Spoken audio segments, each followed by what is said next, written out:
একটা সময় আপনাদেরও তো অনেক কিছু ছিল, আমাদের বাড়ি ছিল নদী ভাঙ্গনের শিকার। হ্যাঁ, আমরা প্রায় 2 কানি লই আমাদের একটা বাড়ি ছিল। ওই যে ওইখানে হ্যাঁ, ওগুলো উড়িষ্যা যায় না? সন্দীপের কি? হ্যাঁ, সরলাই নদীঘাট থেকে উড়িষ্যরের উদ্দেশ্যে ট্রলারটি উড়িষ্যার কিসের মধ্যে? সন্দ্বীপের মধ্যে, কোম্পানিগঞ্জ না?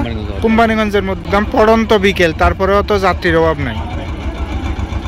মানে এটা চলে যাবে আর একটা আসবে নাকি? মানুষের কত সংগ্রাম, যারা এই যে উপকূলীয় এলাকায় থাকে এপার থেকে ওই পারে যাওয়ার জন্য কত কষ্ট করতে হয় তাদের।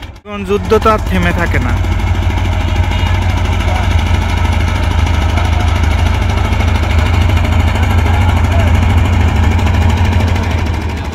এই যে আমাদের সরলাই নদীঘাট, আমরা তো বরাবর এখানে আসি, এই এলাকা তো আসলে অনেক সুন্দর, কিন্তু ওই যে নদী ভাঙ্গনের জন্য তো অনেক খারাপ লাগে। কি মনে করেন?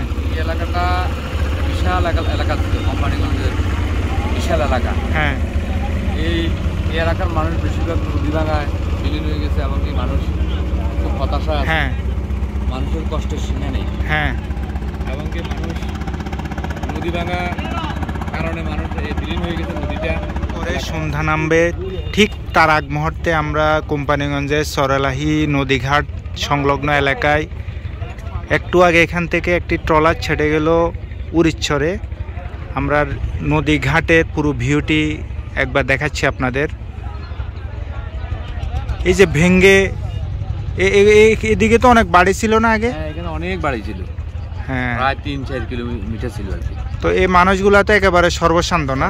সর্বহারা হয়ে গেছে মানুষ। হ্যাঁ, নদী আসলে নদী ভাঙলে তো আর আগুন লাগলে মানুষের কিছুই থাকে না, এটা তো আমরা জানি না। কিছুই থাকে না। হ্যাঁ, একটা সময় আপনাদেরও তো অনেক কিছু ছিল, আমাদের বাড়ি ছিল নদী ভাঙ্গনের শিকার। হ্যাঁ, আমরা প্রায় 2 কানি লই আমাদের একটা বাড়ি ছিল। ওই যে ওইখানে। হ্যাঁ, হ্যাঁ, এরকম অনেক মানুষ আমরা চিনি যারা নদী ভাঙ্গনের কারণে সর্বশান্ত হয়ে যায়, তাদের জীবন অনেক প্রতিবন্ধক হয়ে যায়।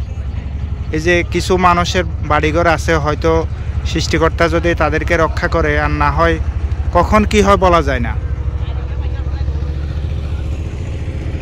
এই যে আরেকটি ট্রলার, এটা উড়িষ্যরের উদ্দেশ্যে চূড়ান্ত গন্তব্য শুরু করছে। কতক্ষণ লাগে উড়িষ্যর যেতে? প্রায় 40 মিনিট। 40 মিনিট। এই নদীঘাট থেকে ভাড়া কত উড়িষ্যরের? 70 টাকা জনপ্রতি। 70 টাকা। এই যে ওই দেখা যাচ্ছে যে ওগুলা ওই এলাকা গাছ টাছ। নদীঘাট সংলগ্ন অল্প কিছু দোকান আছে, যেগুলো হচ্ছে কিছু পান, সিগারেট, হালকা নাস্তার ব্যবস্থা আছে এখানে। মাঝি, বিভিন্ন শ্রেণী পেশার মানুষ এখানে আসেন, অনেকে ঘুরতে আসেন।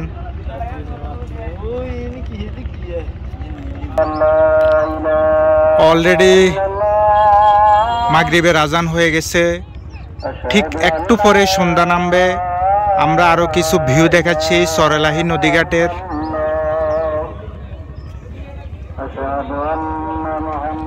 এখন কি জোয়ার চলতেছে? হ্যাঁ, জোয়ার চলতেছে।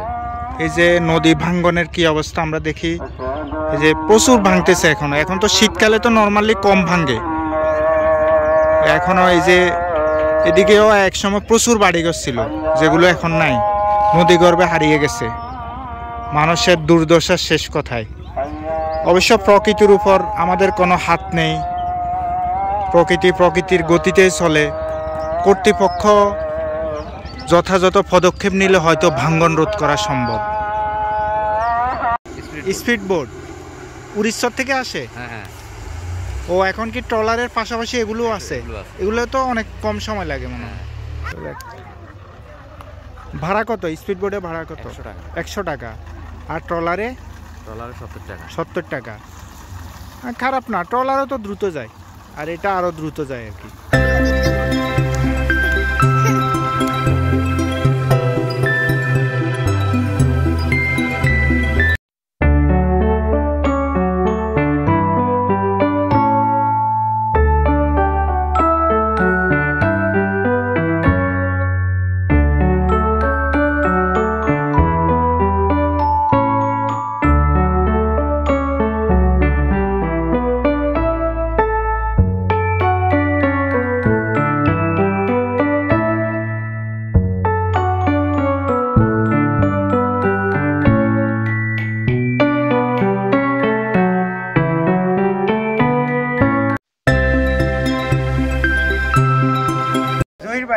প্রকৃতি অসাধারণ, একেবারে নদীমাতৃক বাংলাদেশের ফুল প্রতিচ্ছবি। সরেলাহি নদীঘাট এলাকায় ওই যে ওইদিকে উড়িচ্চর, ওইদিকে একেবারে প্রাকৃতিক অভয়ারণ্য, এক কথায় সৌন্দর্যের আধার। এরকম একটা পরিবেশ আমরা দাঁড়িয়ে আছি। যে কেউ চাইলে কোম্পানিগঞ্জ থেকে, চাপরাশিয়ার থেকে সরেলাহি নদীঘাটে আসতে পারেন। এসে মানুষের দুঃখ দুর্দশা দেখার পাশাপাশি নদী ভাঙন, চাইলে উড়িচ্চরও যেতে পারবেন, ঘুরে আসতে পারবেন, মানুষের সংগ্রাম এবং নদী এনজয় করতে পারবেন। সব মিলিয়ে সবাইকে অনেক ধন্যবাদ।